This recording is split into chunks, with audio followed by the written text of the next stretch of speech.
I'd like to welcome our panelists today and those watching the Hangout. I'm Abrianna Nelson, and I previously taught yearbook and newspaper at Pleasant Ridge High School in Easton, Kansas. I serve as the Journalism Education Association's Entrepreneurship Module Leader. Today we're going to look at a variety of ways yearbook teachers around the country approach the end of the school year, after the yearbook is done, and hopefully touch on a hint or two that might help you out. There are lessons in both the entrepreneurship and the leadership and team building modules that could be helpful, but today we also want to explore how a few different advisors around the country address this time of year. We have a few JEA members and teachers on today's panel, so let's get started and meet the panel. We're lucky to have with us three very experienced and successful journalism teachers. So first is Valerie Kibler. Hello. Hey, Valerie. Valerie is a newspaper advisor at Harrisonburg High School in Harrisonburg, Virginia. And she is the leadership module curriculum leader for JEA and has been teaching for 28 years while advising the newspaper and website for 23. We also have Meghan Percival. Hello. Hey, Meghan. She is the yearbook advisor at McLean High School in McLean, Virginia. And we have April van Buren. Hi. Hello. April used to be the yearbook advisor at Mesa Vista Consolidated Schools in Ojo Caliente, New Mexico. April is currently teaching video production and is the head librarian at La Follette High School in Madison, Wisconsin. She's been teaching journalism for more than a decade, is the JEA Quiz Bowl director, and the current president of the Kettle Moraine Press Association. So thank you all for joining us tonight. So just to start, if you could describe how you approach the end of the year in your program, what are some goals and objectives that you have for your students? I'll go ahead and start since the rest of them are yearbook and I just do newspaper and website. When we get finished with our last regular issue, we just go right on to the next year. And we start with the new staff and organizing what we want to do for the summertime. And it's really kind of like there is no downtime. So I know that's a little bit different from yearbook, but you guys go ahead and throw in what you do. I think it's actually not that different. There's not a lot of downtime for us either. I think if we're producing a yearbook, we really should be covering the year. So on my staff, we create a spring supplement that actually arrives in time to be tipped into the book, and we also create a senior supplement that we mail home to seniors, because our goal is to cover 365 days a year. So we're still covering. That said, it is a little bit less of an intense time of year in terms of deadlines, so we use it as a time to learn some new skills that hopefully we can put into place in our production next year, and also to do some kind of cleanup work, whether that's archiving, and to celebrate the end of the year as well. There's a lot of time for thank yous and celebration. Excellent. And April? I've always done a fall delivery book, so we're working on deadlines to the last second, but if there's any spare time at all with yearbook, I try to make sure that we are doing anything and everything we can to sell a few more books. So making sure that we clean up the index and how many times is every kid in the book, and ways that we can get that child that's only in there twice maybe in a third time somehow or another, and sending out little handwritten notes to kids. You're on the yearbook on these pages, so and you haven't bought one yet, maybe you want to still, if there's time, which is always a fun game when you're on deadline. But our goal is either getting more books sold or prepping for the theme for the next year and starting to figure out what those editor roles are going to look like for new editors. I was a fall delivery book also, and I think it's just a really interesting way to see the end of the year, but also the start of the next year.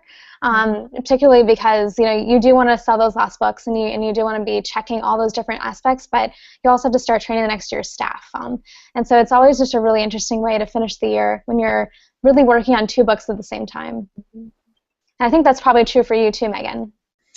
It is to some degree. It's nice having the outgoing editors taking under their wing the new leadership staff for the coming year, and then hoping that they'll get a chance to kind of set their own goals and see what they need to learn before summer starts so that they can have a really successful year too. Absolutely. So what are some of those practical matters that you really want to make sure you address before the end of the year? I think one of the biggest is creating archives. And so we create a JPEG and PDF of each of our spreads so that we can submit them to contests, so we can share them with our advisor friends around the country, but also so we have that digital backup. We take care of our photo library and make sure that it's named appropriately so that when someone asks us for a picture next year or 5 years from now, we can actually find it and it's not called DSC 00007. And so that's a huge part of the just kind of a nitty-gritty thing that we need to take care of. I think it's the same in the newspaper world too, getting ready for all the evaluations and contests. A little bit of chunk of time goes into that. An end of the year banquet, if kids decide digitally they're going to do any coverage over the summer, what that's going to be, because some kids do get really just bored over the summertime and want to have a little bit of something to do. So plotting out a plan for that, maybe planning a boot camp in the summertime to get really ready for the next year, or actually jumping on to your back-to-school fee days or a first day of school edition, or what coverage you're going to be doing then.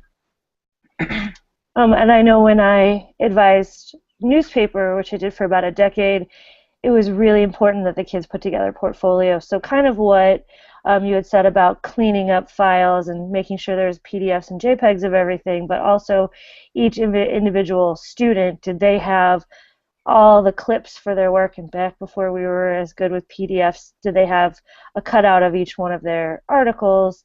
And now do you have a folder with all of your clips organized in PDF format? So even if you're not submitting a portfolio or applying for an internship this year, you have that collection started and the kids have that mindset already ready to go. I know you mentioned taking care of selling the last few books that you have for this year, but we also get a jump start on our sales for the next year. We sell a lot of our books in the first month of school, so we already have our mailing folded and put into envelopes for next year. We won't mail it until the week before school starts, and we'll wait for those address labels because we're a pretty transient community, but we have it ready to go. Same with senior ad sales. We have those mailers already created.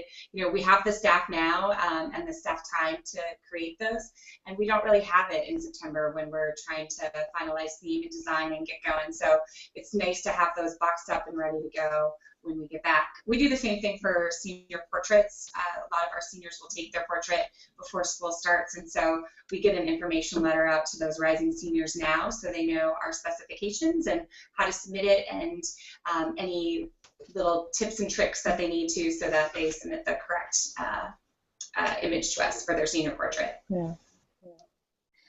It sounds like you guys have some great organizational skills. I wish that I had the same skills you guys have. I know for us, we always would distribute our yearbooks on around July 25th. That was the enrollment day for the next year, and so any students that were coming to enroll for the high school, or really any of the schools in our district, had to come to the district office that day. And so we would distribute yearbooks, but also sell yearbooks at that day. But it was always tough getting the seniors to come back for enrollment day. So I know that our biggest practical matter was distributing a note to them saying, don't forget to come back and pick up your book, just to remind them when they had to be. So it sounds like all of us have discussed, we all wrap up the book, we all engage in staff development, and we're all looking to plan for the summer and the next year's book. Do you kind of think of a percentage of time that you spend on those things, or just whatever fits the year? To me, it's whatever fits the year. Yeah, I agree with Val. Yeah. Meeting deadlines is number one priority, and then anything else we can fit in is what we try to do. Yeah. Yeah, sounds like that's about what it was for me too.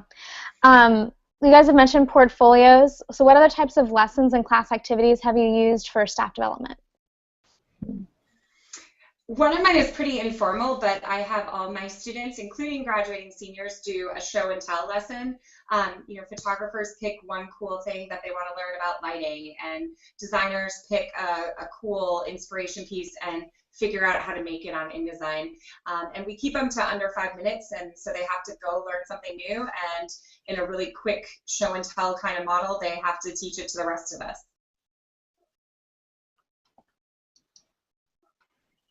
That I don't sounds know really that cool. I have any particular lessons myself, class activities wise, I think that a lot of the editors start to plan for things, not only for the next year, but for the ending of this year. And so they really get focused on that end of the year awards banquet. And editors will give out like editor's choice kind of things. And so we need to get plaques and stuff like that ordered fairly soon. And the juniors will think about like senior gifts and things like that that you see come across the listserv right now. As a matter of fact, a lot of stuff like that coming across there. So that's what we're doing.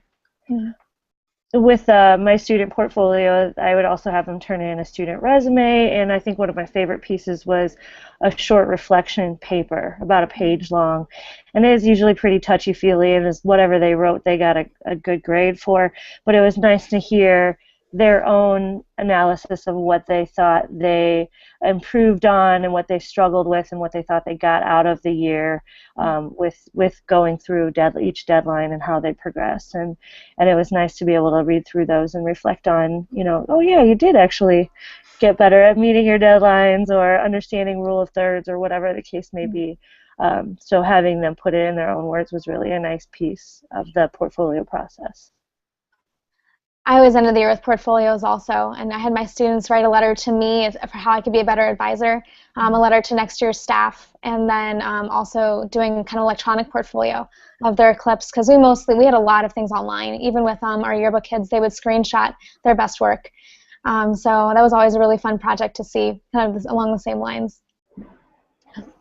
And then, Valerie, you mentioned printing the plaques for the leaders that are graduating. So what are some ways that you have managed the transition of leadership from graduating seniors to upcoming leaders? I think when the leaders, the editors this year, all of them get to choose their Editor's Choice Award and they speak at the banquet about that person, that's probably the most special award. And I didn't realize this until 2 or 3 years ago, how much time and effort the kids put into that. I make sure that none of them pick the same person, so it's spread out a little bit. So they have lots of good conversations about who they want to pick and why. And then they do come up with about 30 seconds to 45 seconds of things to say about each child.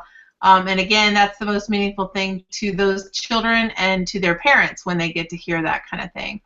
I think with the last issue of the paper, we moved the leadership that's coming up for next year into actually doing things like they get to move into the front page and they get to move into the bigger pages than they've had before. So there's that training effort that goes on then as well.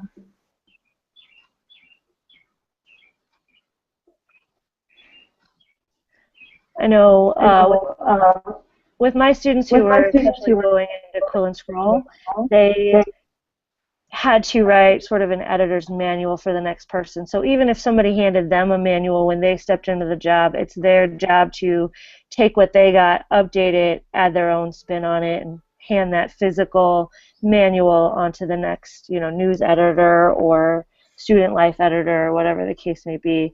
And of course I looked through them to make sure they weren't missing anything and threw a handout in or something if they needed it. But having them plan out and describe what their job is and tips for things that maybe they weren't told or they didn't hear when I told them to pass on to the next bunch is a nice thing to have the students be the teachers for next year. I always have an editorial team, and so I have the current editorial team sit together and discuss a couple things, and I give them some questions to get them started. Things like, what's something that took a lot longer than you expected? What's something you wish you had known before you had become editor? And so I give them some uninterrupted time to discuss, and then I give the New Year's editorial team some uninterrupted time to discuss amongst themselves, what are you afraid of? What are you really concerned about for next year? What did you think went really well this year? And do you know how that happened? So I have them kind of brainstorm on their own first and then put them in the room together and hopefully get those answers to those questions. Most of the time I'm not a part of those discussions. I chime in every now and again, and like I said, I give them some questions to get them started. But those conversations seem to be really helpful, particularly the one about time. What took longer, because they never seem to believe me, but they believe each other. So those are good ones. That's cool. Yeah, we used to bring the kids in who were going to be the next year's staff for that last half day of school, the really random half day where kids might show up and they might not. And so if they had a chance to come in, they, instead of going to the gym where most of them would go and like watch a movie, they would come to my room and we would teach them about theme development. And so we started talking about, what's a theme and how do we look for a theme? And then they would spend the 4 hours of that morning of the last day of school starting to think about what a theme is. And usually some of the graduating seniors are working on finishing the yearbook at that point. So they would see them, they would see kind of what happens at the end, and then also have a chance to think about what's going to happen for them, which I always really enjoyed. We kind of touched on this as well, but one thing that I think I see in the listserv a lot is about final exams and final projects. I mentioned that for me it was the portfolio. That was their final exam that they did for my class. Have you done something similar for your classes too?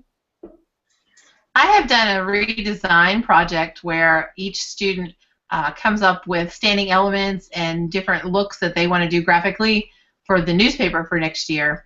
And then they take all of these final projects, and the editors will actually cherry pick and choose things that go well together from each of the kids' projects, and those actually become the standing elements for the next year's issue. And so they feel a little bit more sense of buy-in to what it looks like.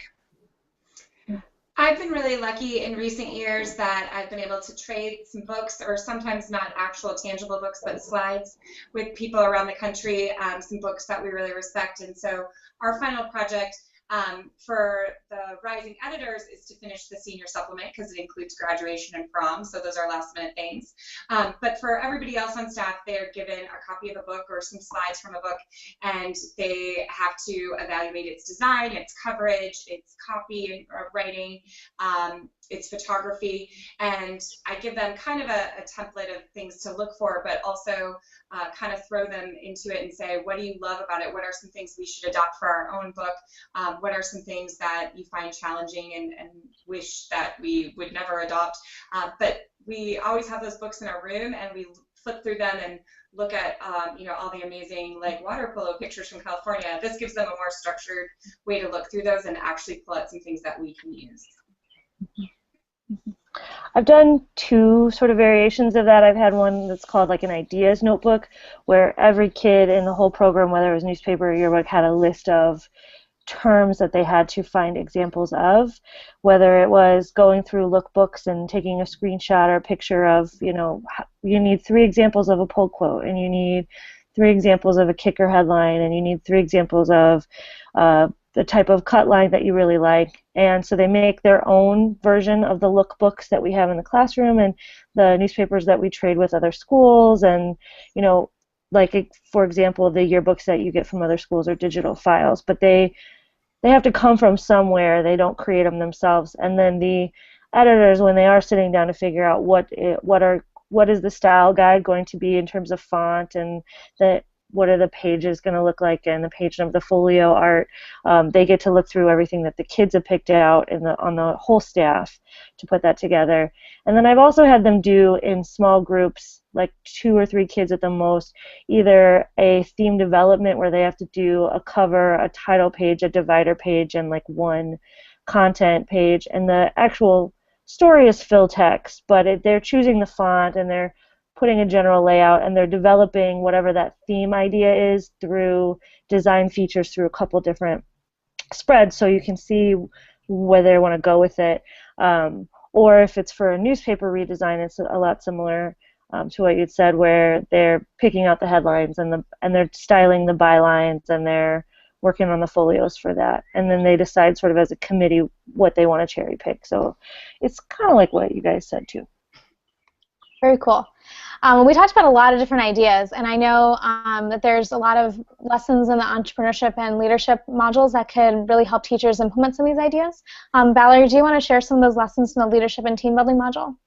Yeah, and I don't know if necessarily people always use these as lessons, but there are a lot of great ideas in there from folks around the country.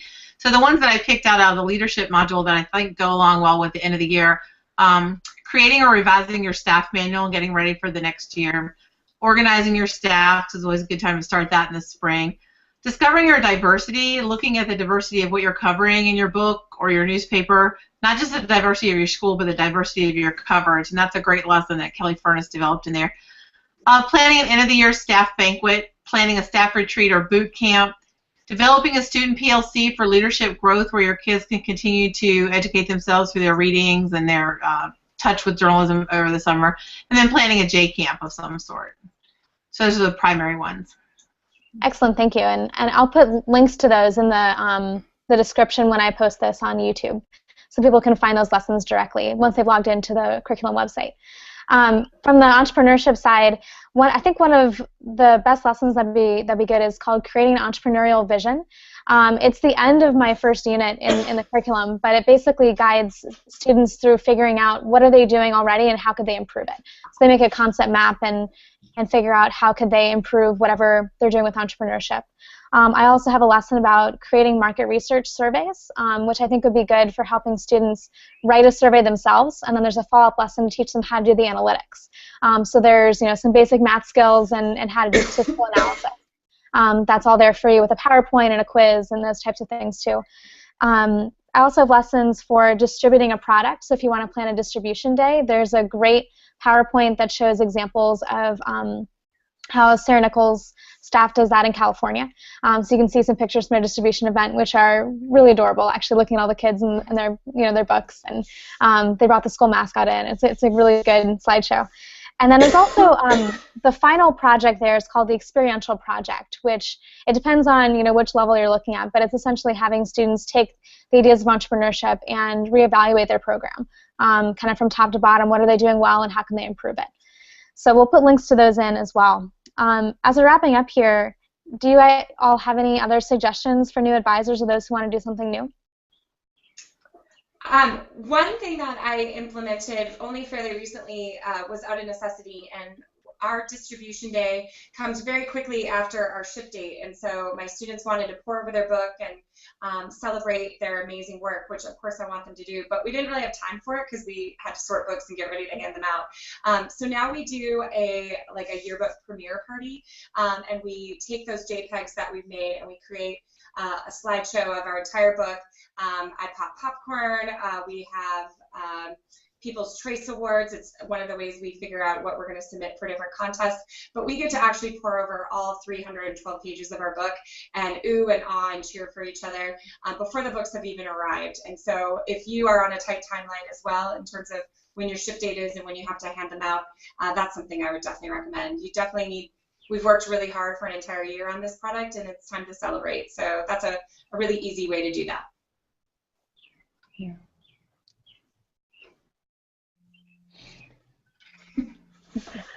All right, I'll jump in on this one. I think celebrating is awesome, and we do want them to work really hard for us, and for that we give them this opportunity of a place where they feel like they belong, and we celebrate what they're doing, and definitely don't be afraid as a new advisor to try something new.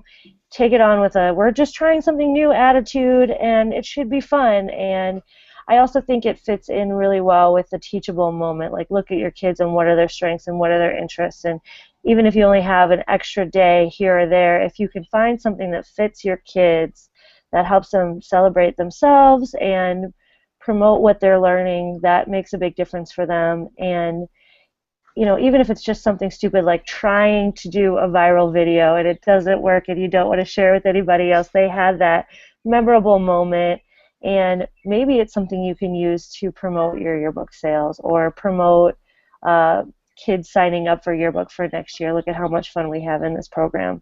And the kids respect you for trying something new, and it makes it a little easier for you to get them to try new things too. So there's a lot of stuff out there. It can be really overwhelming to think about all the things that you should be doing and how little time you have, and just trying something new, even if it's just one day, is worth it. Can be a big deal. Yeah, I want to piggyback on what April said. I think that as a new advisor, you need to remember that you can't do it all in 1 year, and sometimes you can't do it all in 5 years. But picking the 1, 2, or 3 things that you want to do, and really working hard to be successful at those, and then building on them the next year with your kids, especially with your kids, makes it. Awesome. Thank you so much. These are all such great ideas. Does anybody have any other final words of advice they want to share? I just think reach out. We have this great community in JEA and the JEA listserv and our conferences, and hopefully you have fantastic press associations in your region. There are other advisors out there that have done it before. You don't have to recreate the wheel. There are people that understand what you're doing, and there's a lot of support here. So especially if you're new, reach out, and even if you're not, community makes a big difference, I think. Yeah. Absolutely. Amen. Thank you all so much for giving us your thoughts tonight, and I really appreciate you giving up your time for this. Thank you for having us. You're welcome. Thank Bye. you. All right, have a good night. Bye.